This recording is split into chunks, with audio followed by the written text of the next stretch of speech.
Let's move on to topic number 2. And this is an extremely interesting one. Time and again, we've debated and discussed how bad loans get written off by our banks. When times are tough and companies, corporates, industries are not able to make as much profit as they hope to or even repay their loans, then what is the result is bad loans and disasters. And we've often debated to what extent do we write them off. Do banks say, okay, they're not able to pay, we will take whatever little you can give us, and then just leave it. Let me add a layer to this. The recent controversy that has emerged is about the insolvency and bankruptcy proceedings and the settlements that are happening by the NCLT, National Company Law Tribunal. Now, a few years ago in our country, we brought in the IBC, the Insolvency and Bankruptcy Code. It's essentially the process, the law that's used for when a company goes bankrupt and declares that it's insolvent or bankrupt, doesn't have money to repay people and run its business still. And then how do you get money to those who may have lenders, creditors, bankers who may have given money for that business? Now, what is the controversy that has emerged? I'm going to start off with a few comments made by a top industrialist, Harsh Goenka, known for speaking his mind on social media. Mr. Goenka put out a tweet, even tagged the Prime Minister's office, talking about the new game in the town. What is this new game? Well, he says that creditors, bankers or anybody else who gives credit are taking huge haircuts from bankers on their dues from the companies. This is hard-earned public money, obviously, because a large number of these are public banks who are then taking this haircut. This is public money which is being stolen.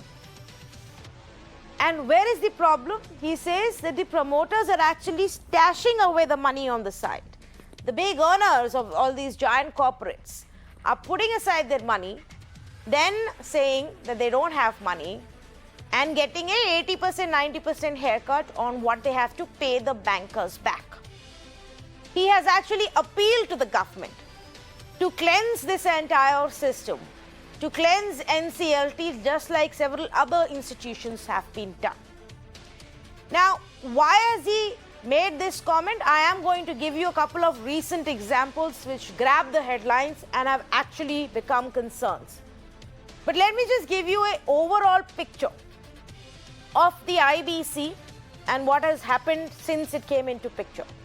Total claims under the Insolvency and Bankruptcy Code in our country since 2018 have been 5.16 lakh crore. Companies that have filed for bankruptcy, insolvency, their claims have amounted in all for over 5 lakh crore. Now, how much of this was recovered or settled? 2 lakh crores. So that's a rate of about 39% in terms of recovery.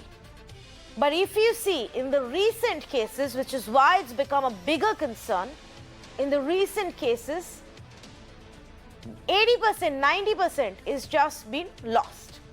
And the banks are not going to recover that money ever. And these are big amounts. 80% of a 60,000 crore debt gone. Money that the state banks will never get back. Your and my money. Which is the key issue here? Is this a larger problem or just a handful of cases that have happened? Is Harsh Goenka right in asking for a larger cleansing of the system? That's what we're going to discuss tonight on this show. Let me just simply tell you what haircuts mean, not the usual in terms of how you and I get our haircuts every time the lockdown ends, but in the banking segment, it means something similar. It's essentially the difference between the loan value and the actual value of the collateral that you've given. Essentially, the difference between what is due to you and what you finally get. And that gap when it becomes 90% is a problem. We say good evening.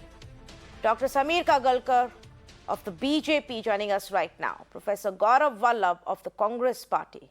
Sriram Subramanian, founder of InGovern Research Services. Nilang Desai, corporate lawyer and partner at AZB. Prosenjit Datta, former editor of Business Today and Business World magazine. And Dr. D.K. Mittal, former secretary for Department of Financial Services, also joining us right now. Let me actually start off with Mr. Subramanian. Mr. Sriram Subramanian, is this now becoming a trend? Do you agree with what Harsh Goenka is saying? It's the new game in town? Good evening, everyone. We should not view this a single industrialist tweet, right? I mean, this is a larger problem which has beset the country for the last 20 years more, right?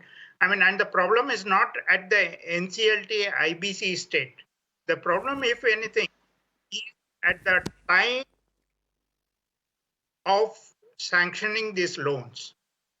And that risk management practices at especially the public sector banks is what needs to be fixed.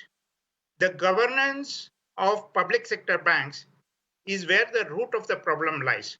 Political interferences at the time of sanctioning loans, large loans given without pricing in risk, all these have not been addressed, right? And they continue to have, in my career of 25 years, I have seen it happen time and time again. Be it the SRs, be it now DHFL, this Bhushan Steel and Power, all these have been happening, and of course the amounts are huge. Okay, and NCLT was the mechanism through which banks were supposed to sort of clean up, go for this bankruptcy process, and at the end of the day recover. And obviously a new investor or somebody who is taking over the asset is going to only take over the asset at a haircut, because either because of the quality of the asset or for whatever reason, because even the assets may have been gold plated in the first place. Okay, so I think the root of the problem is not yet been addressed by Mr. Goenka's tweet at all. I think, I agree with you. This is, in one or the other form, it's always existed. Owners and promoters have always found ways to get away. And then you would have, a billionaire owner sitting and saying, my company has gone bankrupt. I can't repay you loans, while continues to stay in, lavish bungalows and fly in own private jets and the works. That has always existed. I think from where Mr. Goenka comes is that, well, you brought in a new system. You brought in a new law, and you said that this is going to make the process for recovery easier and faster and better. So you said that instead of losing 90% of your money, you will hopefully get 50%, 60%, something better. But if you're going to continue to see banks losing 90% of their money in such cases, then how is it any different than what we had earlier? I want to just give a few examples that have actually happened in the recent past. As well. For example, there was a Deccan Chronicle case that was admitted. The claim by the creditors was over 8,000 crore rupees.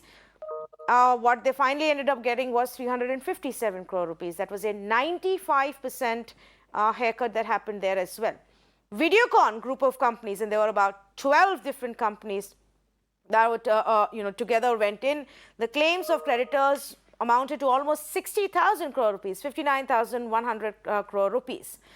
And finally, what they managed to settle was 2,884 crore rupees, a 95% haircut again. Synergy Dure, another company, relatively smaller amount, but still a huge amount, 972 crores is what the creditors were looking to get back. And they only got 54 crore back. That's a 94% haircut. Ushdev International, again, similar example, 94% haircut of the money, 3,200 crore that was owed. Creditors only managed to settle for 197 crore. And the list really goes on. So I think the problem from how I see it, Prasanjit Datta, is that whether it was the Lok Adalats or the SARFAESI or any other method that we use in the past, the NCLT doesn't seem to be, helping any which ways, and thousands of crores is being lost.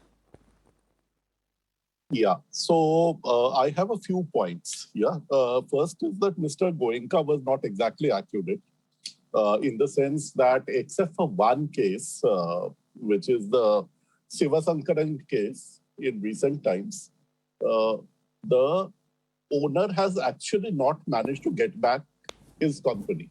In most cases, there are two other cases which are being fought right now where, the defaulters have made offers, but they are unlikely to go through. So these are going to new people. Regarding IBC success or non-success, if you look at it, I think there was a recent study which showed that it had marginally better success rate than the previous systems in terms of recoveries. Though the 95% haircuts have been become the norm over the last year in many of these cases. The biggest trend that I saw from the beginning of IBC to now is that the only places where the banks got back a good chunk of their money happened to be the steel sector, where there was a fair amount of interest. There were a number of bidding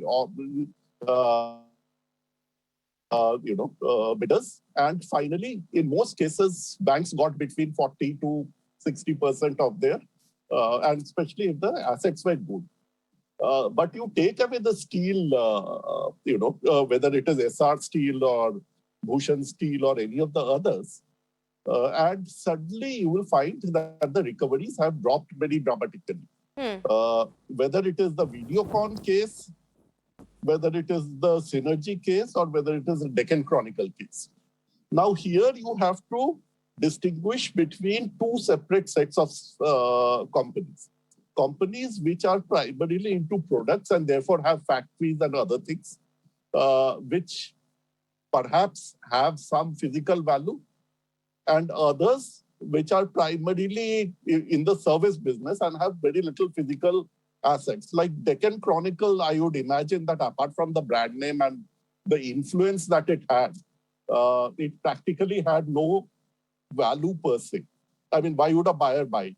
It's a bad, intrinsically, the media is not a great business. There are very few people who are making profits. So it was expected that in that line of business, the very fact that they even got some money, I would have thought that it would have gone in for liquidation.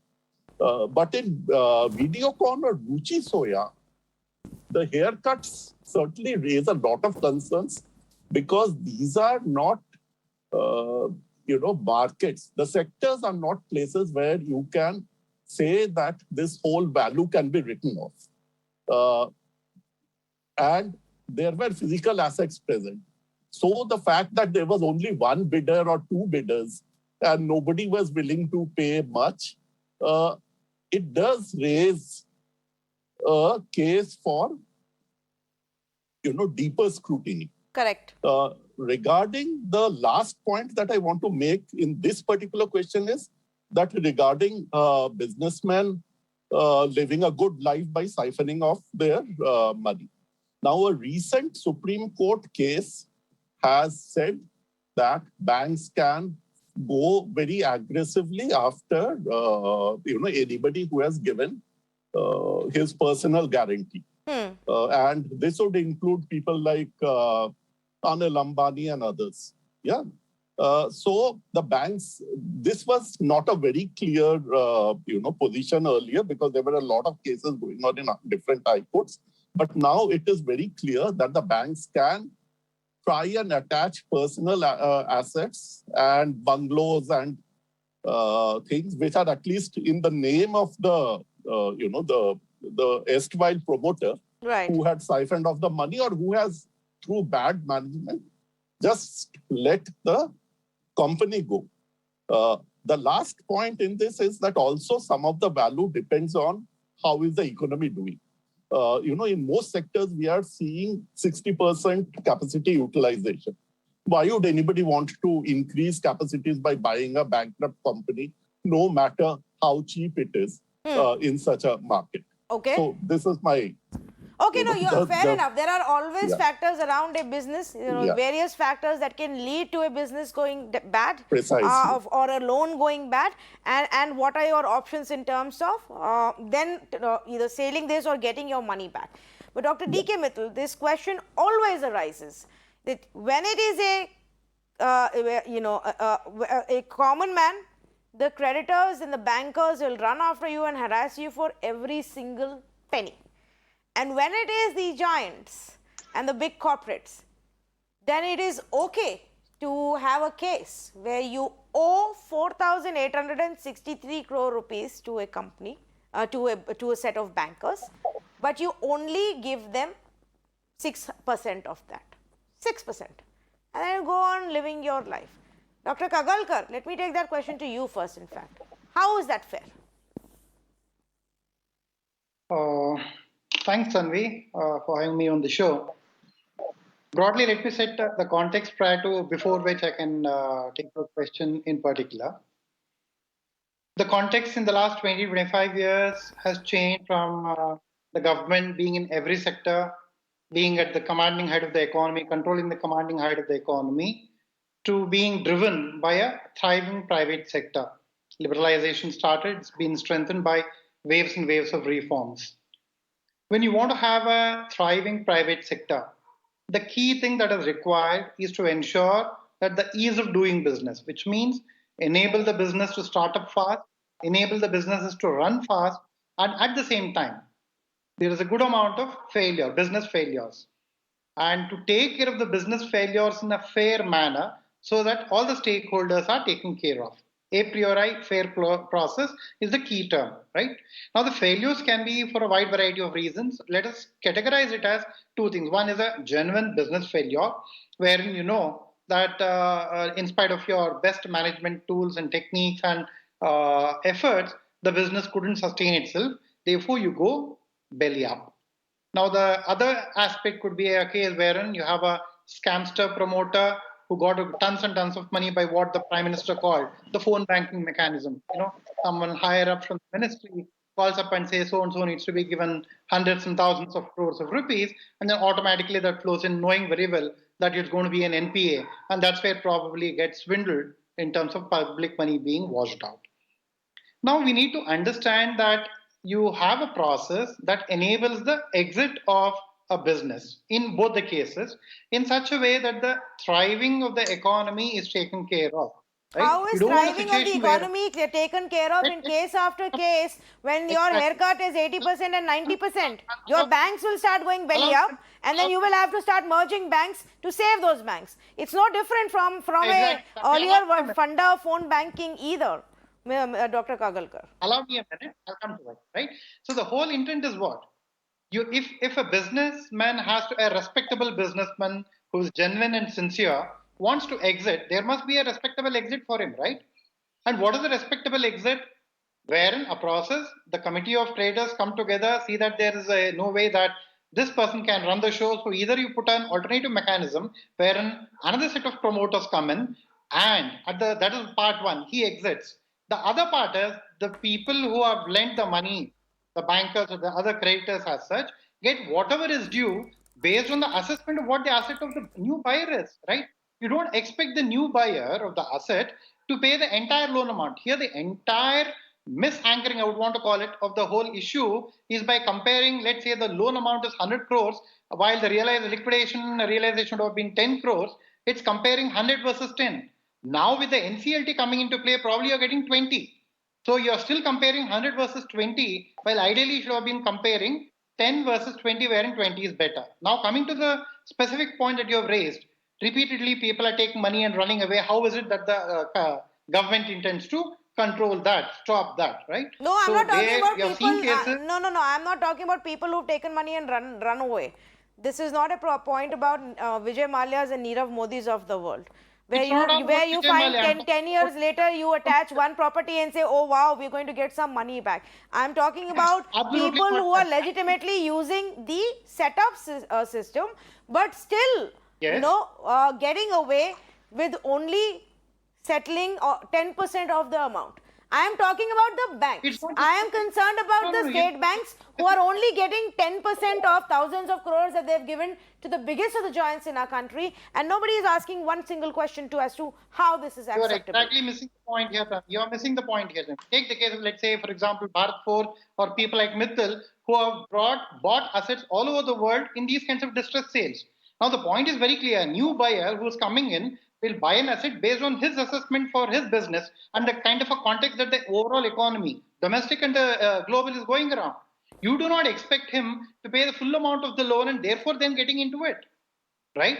For example, take the case of a media company. Why No, will you Dr. want to put the Kagalkar, money in the media? I am not sitting here in the business. I am not in the business circle where I think it's a great achievement to have bought a distressed asset. Buying distressed asset is not my interest. My interest as a journalist and as a taxpayer right now is to ask a very simple question. My taxpayers' money, which is with these banks, has been given off as loans, is not coming back beyond 10%. Where is the accountability for that? I don't care how many of these Bhushan Steels of the world have you managed to save with this, and how many of newer companies have managed to buy awesome assets in distress value. That was maybe great business sense for them. I am asking tonight, what happens to the money? And I am going to take this question to Gaurav Vallabh. What happens to my money that the state banks are using to give loans? Like, one of our earlier panelists were pointing out, there are different kinds of companies. Now, if it's a service company, you don't have too many assets, then how are you getting these loans without credible collateral, where you're not able to get your money back at any point? Tanvi, the point here, there are 3 points. Number 1 point, that as per the reports, 12 large corporates, only 12 large corporates I am talking about, because of those 12 large corporates, we had suffered a haircut of around 3 lakh crore. And 3 lakh crore is around 64% of our yearly income tax. It's not a small amount. Whatever government collects in a year, the 64% is the haircut for only 12 corporates. And the gentleman before me was talking about phone banking. We had seen plain banking also. People taking the loan and flying away, and we are seeing their photos across the world. This is point number 1. Point number 2, Tanvi, that he is talking about the genuine borrowers. He is very much concerned, BJP guy, gentleman, is very much concerned about genuine borrower. Why you are not concerned about the genuine home borrower who had lost his job 2 months back? Why he is not having a 10% of haircut? Why, if he is making a one default in payment of his EMI, his entire house is going to be seized and confiscated by the banks? Why that 90% norm is not available to the middle income group of our society or lower income group of our society? Why it is available, these haircuts of 95% is available to Videocon or to Vedanta or to ABG Shipyards or Lanco Infra or Alok Industries? Why these haircuts are available to these big people? Why it is not available to a home loan buyer or a personal loan person? This is point number 2. Point number 3, which I want to raise, which is a very important concern, Tanvi, that when these IBC resolution is decided and finalized, MSME is not getting 5% also. For example, if I am a MSME supplier to this large corporate, Tanvi, even if there is a 95% haircut, I will not get 5% also, because I am an operational creditor. I may get 0.6% or 0.3%. The entire MSME sector is struggling because of this thing. This is point number 3. And last but not least, in the entire CIRP. When I say CIRP means the entire resolution process, corporate insolvency resolution process. In the entire CIRP, Tanvi, you will be surprised to know that there is a confidentiality clause that the liquidation value and fair market value of the corporate will not be known to the prospective buyer. But what is happening, Tanvi, the prospective buyer is bidding exactly some 1 or 2% above that value. How come this confidentiality clause is violated time and again? We want that this should be applied in the exact spirit, in the exact nature, and we want that if 90% haircuts are available to the big corporates, whether it's in steel sector or shipping sector, or if it is available to the हमारे मेहुल भाई type of people, why these type of benefits are not available to the middle class society of our country, to Yes. the lower income group society Or of our even country. like you pointed out, middle class, lower income group, individual, retail borrowers, and the small businesses. Do any of the small businesses, does the kirana wala in my gully, who's had a really tough time in the last 1.5 years, going to get the same kind of a treatment as any of these giants would? But before I get the BJP to respond on that, I want to bring in a panelist who's not spoken yet, and Mr. Nilang Desai. Thank you so much for joining us. Is there any scope of improving the current setup to say, okay, how do we ensure that it doesn't get misused or abused by those looking to get a great bargain at the cost of the taxpayers' money? I'm going to pause answering on that question and make one point to address some of the earlier points raised by you, if I may. And I'm going to draw an analogy here. Imagine you buy a music system from a store. You don't do your research.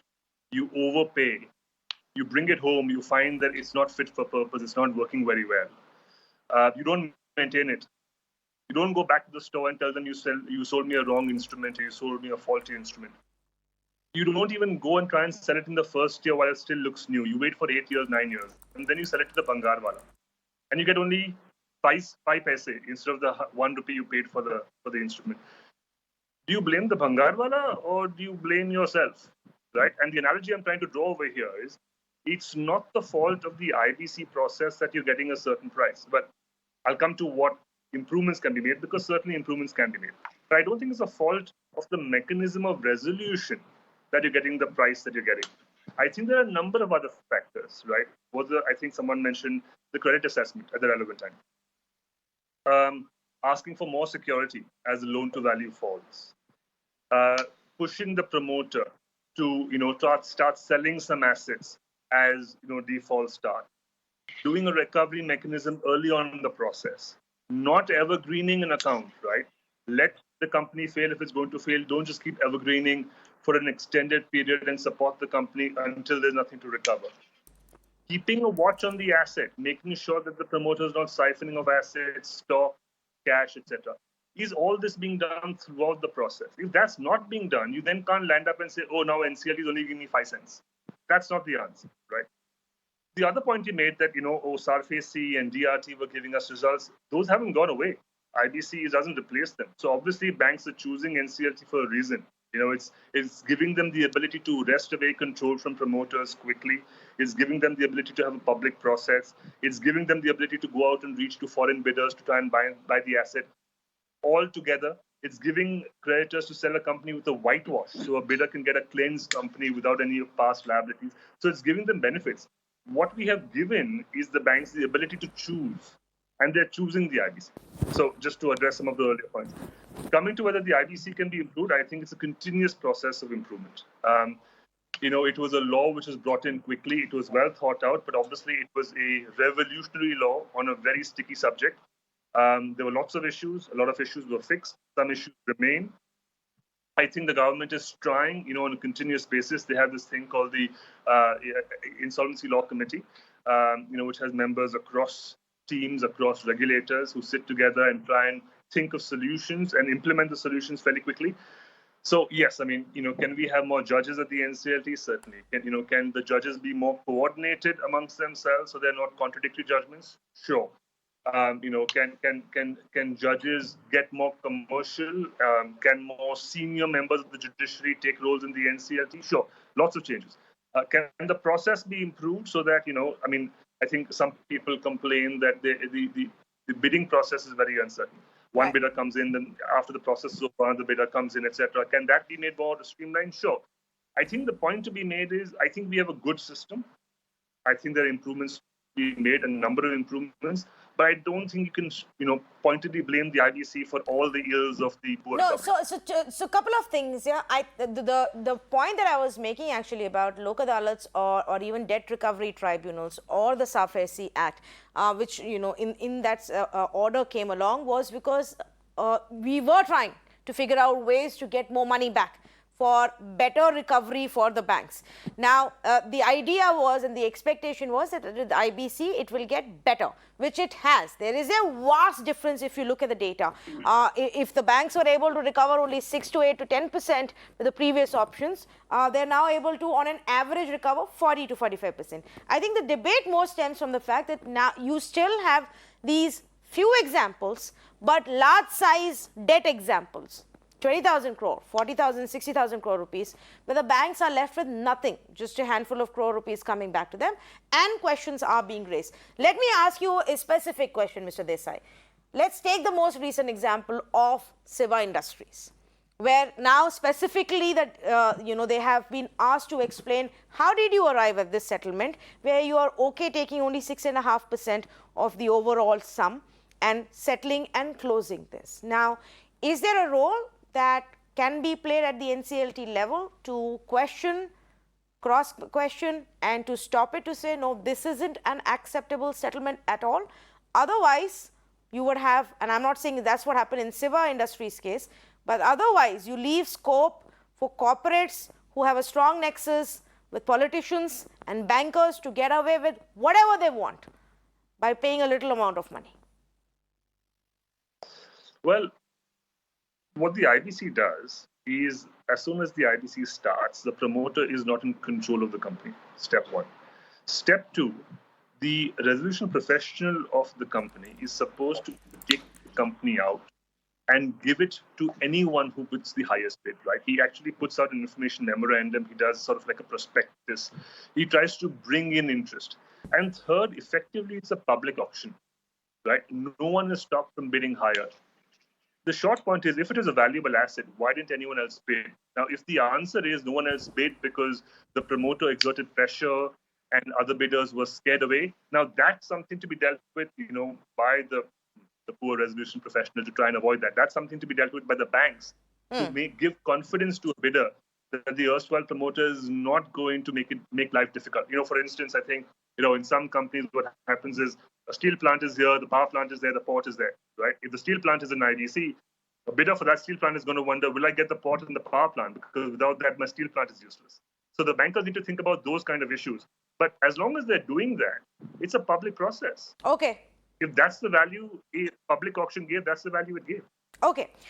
One very important point that you made, and I do agree with, and which is the heart of the problem, the key problem, which doesn't seem to have gone away, irrespective of what method we are using for banks to get their money back.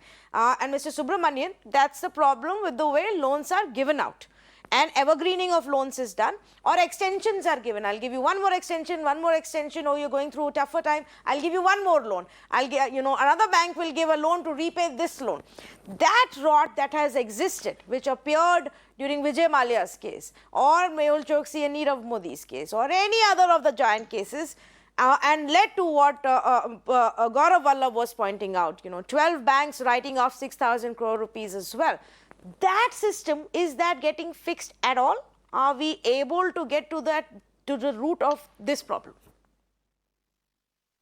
I would think to some extent, yes, and to a large extent, still a distance to go. One is, if you look back, Damodaran Committee had suggested banking reforms itself. So freeing the public sector banks, especially from the control of the government. So even today, many of the appointments of the boards of the PSU banks are done by the ministry, right? And two is, even the local MLAs, MPs, or whoever it be, wants their nominees to the bank senior management, to the boards, etc. And so this influence or the control exerted by government officials needs to be taken. Two is, there was a recommendation that of the bad assets which has accumulated all these years be put to a bad bank shop, right? And that is one suggestion that still has to be implemented. So there are various ways to address this problem. If there is genuine interest in freeing the public sector banks and completely professionalizing them.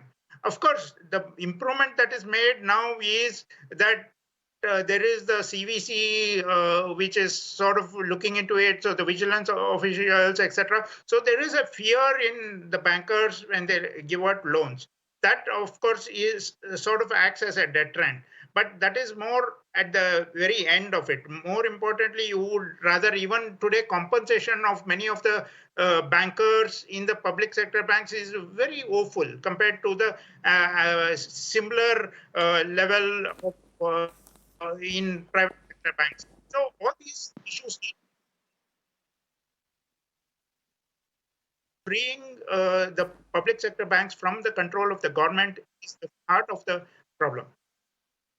Dr. Kagalkar, do you want to come in on this? Yeah, sure. So as Mr. Subramanian rightly pointed out, it's an entire market that's being evolved, new set of institutions that's been brought in, right?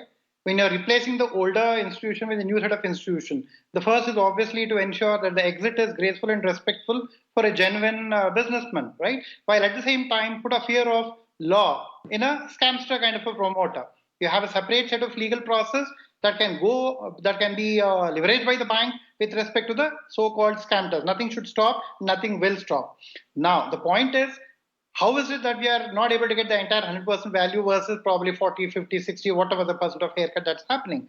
This is when, as things evolve, there becomes a clarity with respect to the future value of the assets that any new buyer would want to have.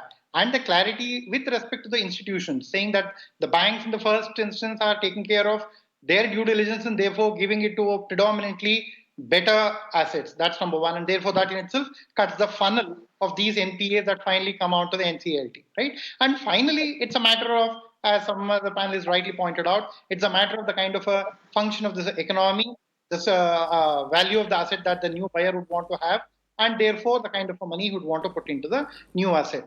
Now, wanted to sort of add one point with respect to the MSME raised by the Congress spokesperson. The IBC process is very clear.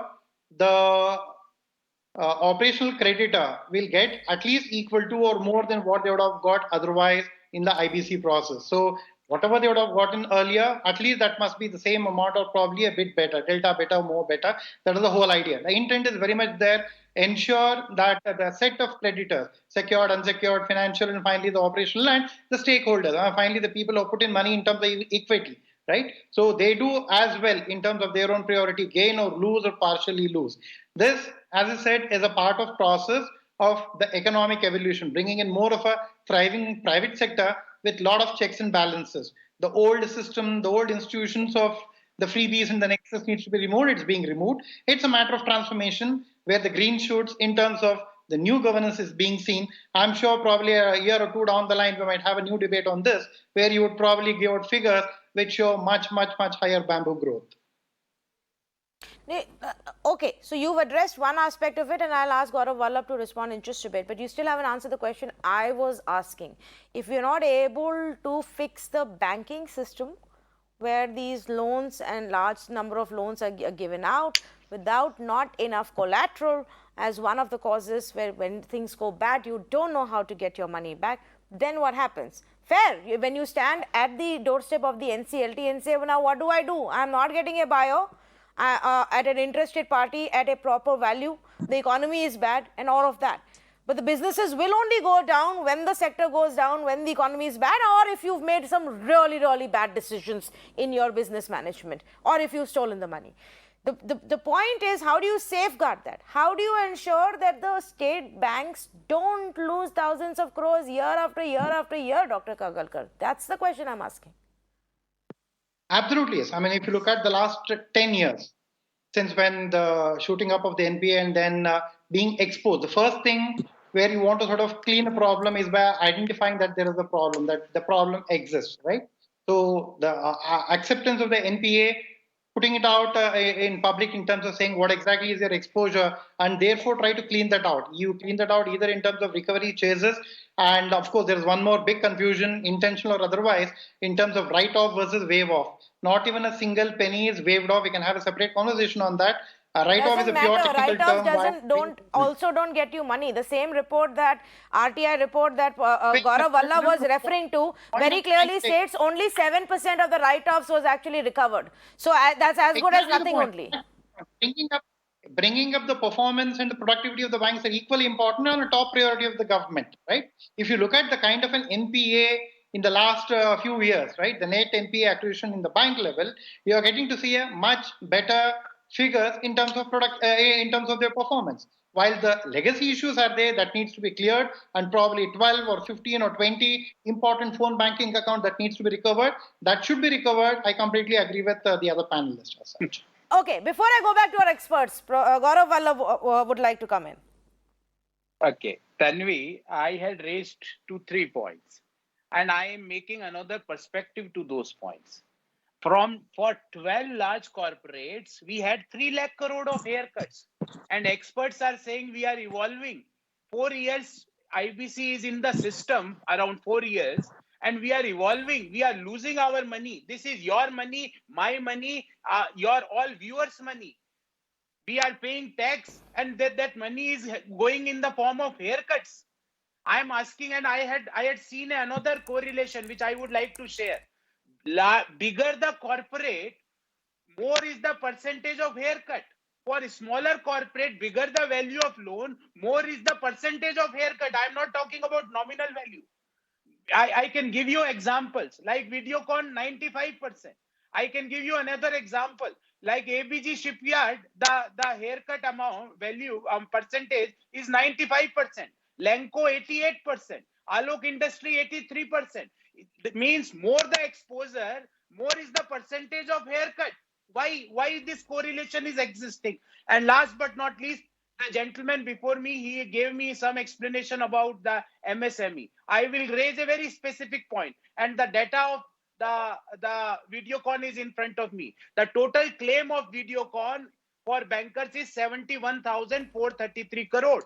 And the total amount approved is 2,962 crore, less than 3,000 crore for a loan claim of 71,000 plus crore. And MSME is getting only 0.72%. I repeat, 0.72%. The gentleman, please hear this. And bankers are getting 4.95%. MSME, the operational creditors are getting 0.72%. And you talk about the ease of doing business. Had you ever thought of ease of living of middle class? Ease of living of the lower income group of the society? Why those options are not available when people are losing jobs under the pandemic? Every day we are seeing the unemployment rates are increasing month after month, week after week. Either we are having job losses or the salary cuts in our jobs. And if we are making a smallest, even 1 paisa of delay in our EMI payment, the entire house is going to be seized. Why these haircuts are not available to us? It's very easy to come to public and say, oh, we are evolving. This 3 lakh crore is not your personal money or my personal money. This is the taxpayers' money, and it is not the small money. And this is only for the 12 large corporates. Right. What might be the total sum for the entire companies which went into the IBC? You can't run after by making these type of moral high grounds and saying that it's a previous government issue. 7 years plus you are in the power. Yeah. Then you require 7 generations to come out of these problems. Okay, yeah, I agree. I mean, it's been 7 years since the new government came into power. I think we have to really stop giving that excuse for any kind of cleanup. Obviously, the UPA made a massive mess out of it. That's why they were kicked out of power, booted out of power, and are constantly still being reduced in strength. But that can't be your excuse for not fixing the problem. Yes. So this argument, I'll just take about 30 seconds. The point with respect to the MSME, once again, is being obfuscated by the previous speaker. The point I made was that in terms of preference, whatever the earlier the operational creditors were getting, in the new process, they must get at least that much or more. As simple as that. Obviously, you have a secure creditor, unsecured creditors, then come the operational or the supplier creditors, the suppliers, right? While there is, as another panelist made a very right point, there are 10 more areas wherein IBC can improve and it shall improve. But by no stretch of imagination, bringing about a non-existent argument saying that this 3 lakh crore, as if it just grew out of thin air while it was non-existent 7 years ago. I'm repeating it. It's a legacy issue. It's being solved. We shall ensure that there is no further thing happening, accruing by strengthening the existing process at the bank loaning level, advance making level. Okay, if I can just go back to Mr. Prasanji Datta as well. Mr. Datta, and again, and I want to go back to the core issue here, which we've debated now for, for the longest time, about how banks give out these loans, the collaterals that are looked at, and how at the end of it, they're the ones who stand to lose, irrespective of the regime in the center, irrespective of the laws which are at play. Now, is that problem getting fixed by any standards? No, it is not. Yes. No, Tanvi, it has not been fixed. The previous speaker talked about that we will not let this problem go forward. Okay, most of the 12 big cases have, I think Videocon was the second last, there might be one more. Most of that is already got sorted out badly. Let's take that apart. Have banks started giving better quality of loans? I don't think so, because if you look at it, Urjit Patel, the former RBI governor, had made a big deal of it, and he finally quit because he wanted to put more pressure on banks to clean up their act. In fact, he's written a whole book on what he thought was the government interference on public sector banks, and even his deputy Vaidal Acharya said the same thing. We had a banking bureau board which was set up by this government. It has not managed to clean up any. It has not managed to bring about a single systemic change in a public sector bank.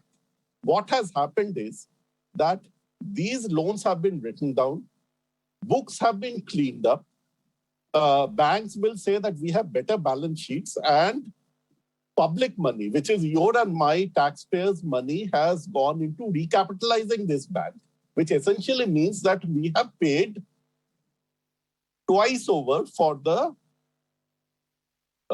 bad performance of the bankers, who should really be held culpable for making such bad loans. Number two is that I see no evidence that when loans are given, companies are monitored, their performances are monitored so that the banks can step in and start the process when the business starts going bad. And finally, see, most of why are we getting such poor values?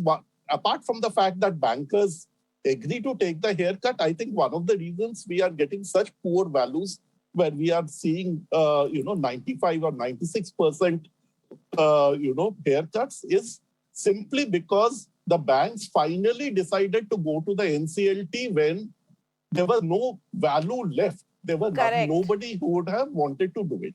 If they had done it 5 years ago, if they had done it 5 years ago, they might have got a far better value for these assets, right? Because the companies and the assets had not gone that bad. Finally, there is this question of that, have phone banking stopped? Now, I don't want to comment on phone banking because that is a very, very, sensitive and a politically loaded statement. But I would like to say one thing, that whether you have phone banking or not, when you do what in Indira Gandhi's time, there used to be something called the loan melas, where you gave loans indiscriminately or encouraged banks, public sector banks, to give loans indiscriminately to help, companies, banks, farmers, etc., etc. We are seeing the same kind of actions, whether it is in the Mudra loans or some of the package where the government unveiled last time, saying that MSMEs can take loans without, putting up fresh collateral if they had already put up some collateral earlier and taken a loan. This might be done by the government with the best of intentions. At the policy level, at the finance ministry level, there might be a thinking that this will revive the economy. But what it does is create a moral hazard, because you're asking people to take loans which they might not be able to repay. Because you are already telling bankers that give out these loans and push for MSMEs to take these loans. Correct. And in fact, a couple of RBI papers have said that the next big NPAs will come from MSMEs and from the Mudra loans. Correct. Yeah. So Yes. I don't think and that going forward anything has changed. That is let's my keep simple in point. mind that they've been all encouraged to give more and more loans in these tough times where people need money to sustain, simply to tide through the pandemic, and at some point that pain is going to show up, and then we'll have to see how we deal with that. But one last point. Yes. One last point. Yes. The point is that these loans have only been pushed to to the corporate sector. Nobody has come to an individual and said that, okay, that you took so much loan, why don't you take a little bit more? You had already given this asset. Why don't you take a loan on a better terms so that you can average out your cost or do something? Right. Okay, point taken. Yes, Mr. Desai wanted to come in. Go ahead, please. I just wanted to say, pick up on one point Mr. Datta made, right? I think the crux is exactly this. Videocon didn't go from 71,000 crores to 3,000 crores in 1 year. Correct. In terms of value, right? The question is, if someone was to run the statistic of the ratio between how long it takes banks to bring a company admitted into IBC from the date of first default and compared to the recovery, I think that will give you your answer. That will really give you your answer. Why are they waiting so many years after first default to bring a company into IBC? What are they doing during that period? Is it because, Mr. Desai, there's the individuals on the boards taking those decisions are scared that questions will be asked of them, of what happened here, how did you make this bad decision, how did you lose this much amount of money? So they find of ways of extending it, and just covering up the problem for as long as they can. Does that mindset exist still? I don't think there's one answer for every case. I think it really will be a case-to-case, process. In some cases, yes, that may be it. One general manager or chief general manager trying to cover up his mistakes and hoping it gets picked up 2 years later in someone else's reign. Maybe some of it is that. Some of it is simply, giving more and more extensions. Whether it's because of political influence or because of hope. Others could be, simply just taking your eye off the ball. Literally that. Others could be, misguided legal strategy, trying for years in a DRT tribunal, trying to recover money, or trying under SARFAC or trying to sell off some asset rather than just selling the company. So many reasons, but they all lead to one fundamental issue.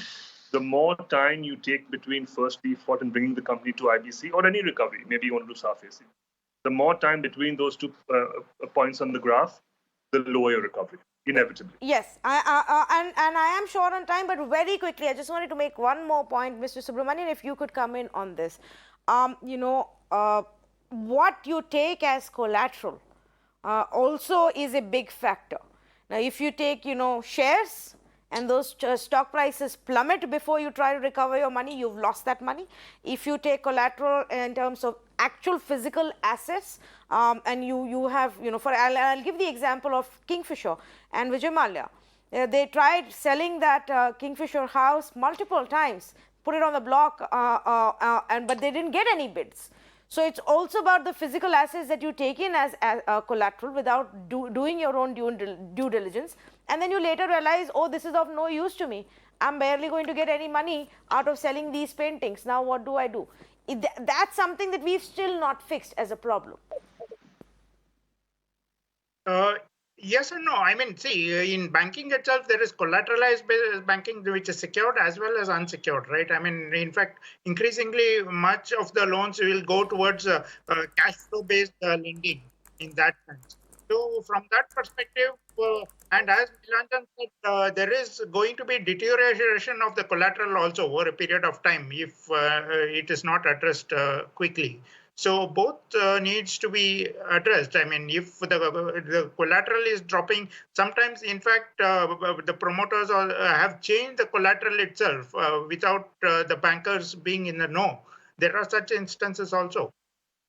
Yeah, absolutely. Or give him the same asset as collateral to multiple banks without banks knowing as well. The key point here, viewers, as I thank my panelists for joining me on this conversation, is to say that there are still large problems that exist in this whole banking segment, where at the end of the day, the situation is still a lot similar to what it was 5 years ago. And that is that the banks are not able to recover a large part of their debt when the company runs into business trouble. I mean, Vijay Mallya has been screaming forever to say, I'm willing to give you 50% and I want to give you 50% of the debt back. Please take the money. And to that, in a show of grandstanding, the bank said no. And here you have examples of people going through the legitimate system and getting away by not paying 90% of the debt. Not paying 90% of the debt. Now, it doesn't matter whether a new owner comes or an old owner continues. Of course, it's a bigger problem if the old owner still continues to be running the show. But it is a problem when state banks, government-owned banks, with our taxpayer money, continue to simply let go of thousands of crores of money in bad decisions.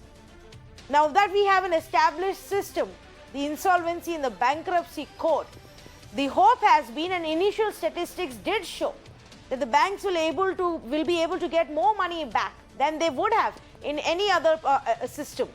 And if that is the case, then how are these few companies able to get through these settlements with 90% being written off? That's not good news. And that is something that the banking system, the central bank, the government must look into.